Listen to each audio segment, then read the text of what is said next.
Louisiana has a serious problem with HIV infection.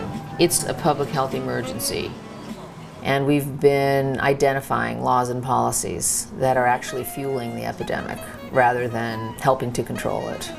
I had a friend, she was very ill, she was withdrawing from heroin, and she went to 4 different pharmacies, got rejected as far as buying syringes, and then because she was so ill and so desperate, she ended up using a dirty syringe. In Louisiana, possession of a syringe without a prescription is illegal.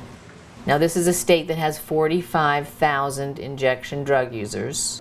The state has one public syringe access program. It runs once a week for 2 hours on Friday. You know, it's pretty hard to get up here for the 2-hour time frame that they're able to provide these. If there was more time that the clinic was open, more people would be able to receive treatment. Here are some of the supplies that we offer them. These are Band-Aids. These are alcohol prep. It's definitely a struggle for people to access clean needles. Definitely.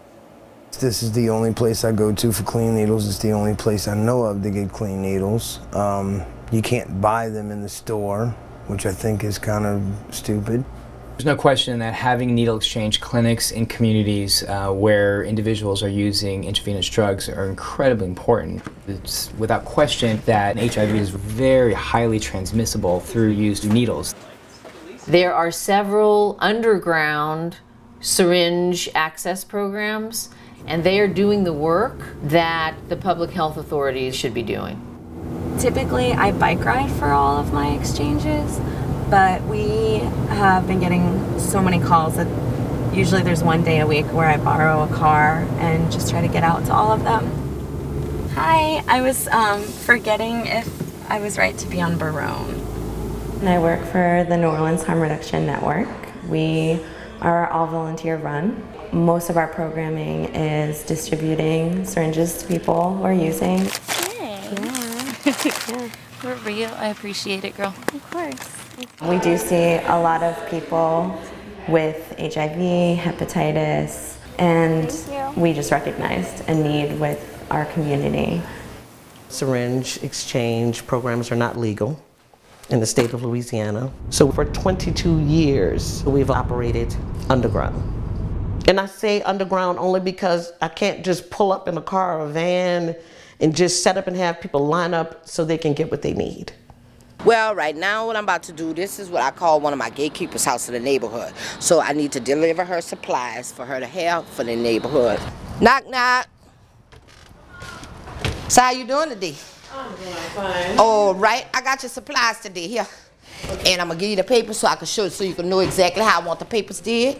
If the police see me hand you a syringe or something, they want to take me to jail. But all I'm trying to do is to save your life. A lot of times I have to sneak around to make sure my people have the supplies that they need. Then do 1, 2, 3, 4. The city don't care, somebody have to. And that somebody's us, we the advocates. You know what I'm saying? I'm the advocate for the community, for the people who who the city done gave up on.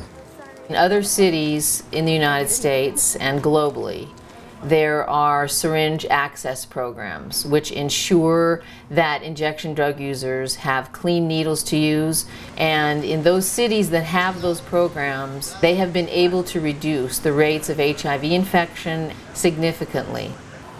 A needle costs you 10 cents, but the overall lifetime cost of being on anti-HIV medications are upwards of $500,000. It makes no sense that the state and the city are not choosing to make this very small upfront investment in people's health, because they are paying the consequences later on.